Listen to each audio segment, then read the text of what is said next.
Hey, here with Frank Ozzie, coach of the Midland Trail Patriots. First of all, Frank, talk about your summer workout, how it's been for you guys this summer as you kind of start overcoming the COVID pandemic last year, put that in the rearview mirror and move forward.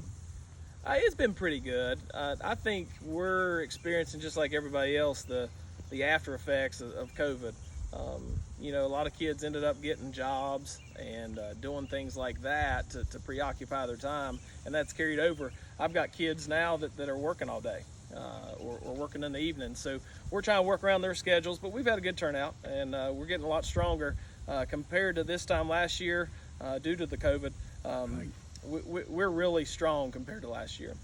Last year, you look at your two losses. I mean, it's almost like a night and day. You lose to Buffalo 7-0. I know you weren't happy with probably any aspect of that offense that day. Then you go into playoffs and you put 49 points on a really good St. Mary's. I guess the eventual state champion by way of forfeit, but still, you're still the state champion. You put 49 on them. I mean, just two polar opposites in the same season. Is that indicative of COVID, or is that just the way it happened to roll out? Well, I think it's a cause and effect.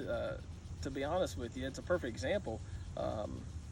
Buffalo exposed us and showed us where we needed to improve and to tweak some things on offense.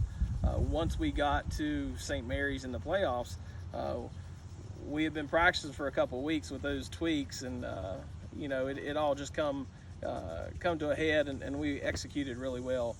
And we were a good matchup for St. Mary's. It was an exciting game. But I think if we had gotten to play 10 games, that was going to be more or less what you've seen from Midland Trail. We were going to have a really, really solid defense and an explosive offense. Let's get right to the story of the day. You got Thunder and you've got Lightning. Midland Trail, you can always count on a good nickname. You've had the great Wall of Heiko, something you came up with a few years ago. Now you've got your backfield, Thunder, Aiden Isaacs, your son, and Lightning, who we understand does not care for the Lightning moniker, but Lightning Robert Ruffner, who's a quick running back. Talk about those guys, how they got that nickname, and what you expect from them this year. Well, it actually just happened in the weight room one day. They were talking, and I think somebody had mentioned something like, well, Aiden's like the Thunder, and then someone mentioned, yeah, and Robert's like the Lightning, and it kind of just stuck. And then someone actually mentioned, something about a storm and stuff like that. So the kids kind of poke fun of them, and that's what's really cool about this group of seniors is they can make fun of each other and hang out with each other and enjoy each other. And really, when you find a good group that does that, you're probably going to have a really good football team. And I think that's what's in store for us this year. You mentioned last year's team could be possibly been, had you not had COVID, maybe the best team you've had here at Midland Trail. Are there a lot of remnants of that this year? You think a lot. I know you will be missing your quarterback, Chris Vines, an outstanding athlete, and he showed that in the playoff game against St. Mary's. But are there enough remnants where you can maybe put that together and get close to that same high standard you had for last year's team? Well, last year we really had no holes, and there was no question marks going into the season. We knew what we had, and we were really pleased with what we had. And obviously, it panned out during the season. This year, we've got a couple of holes to fill. Like you said, we're missing Chris Vines. We're missing a couple linemen, and we're missing Aaron Sisler, which was an all-around player. But what we do have coming back is a solid group of kids.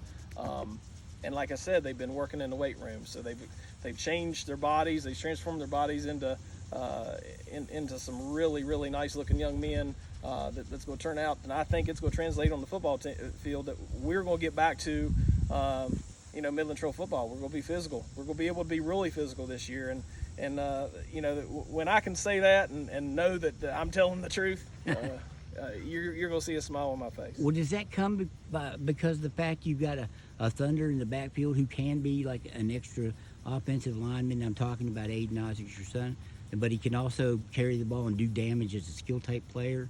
And you've got that quick back like Robert Ruffner. Is that part of what plays into being able to be a physical team because you can run the football like that in two different ways? I think so. Our line, whoever we put up there is going to be strong this year.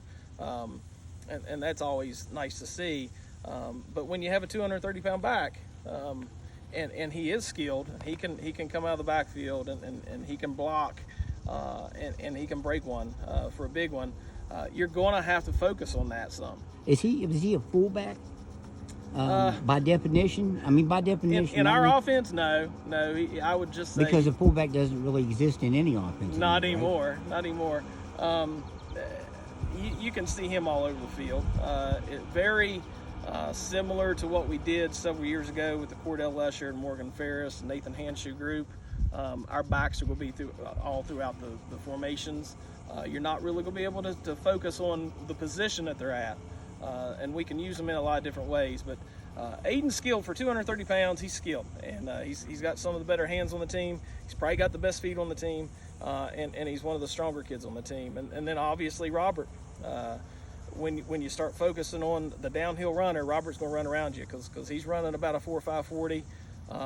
And he's not just a little guy. He's strong. He's pretty strong. I saw him in the weight room working out. Yeah, he's super strong. And when you got two guys that's squatting over 440 pounds, deadlifting probably that much, if not a little more, they got some power in their legs. So Thunder and Lightning. It's a cool little nickname, but I think they're going to live up to it. All right, you're the head coach. I'm going to let you let you have the deciding vote because you are the head coach. Now, Robbie Knight, one of your linemen, said that Thunder and Lightning is the best name ever in high school football. Then he corrected himself, remembering he's a member of the Great Wall of Hyco.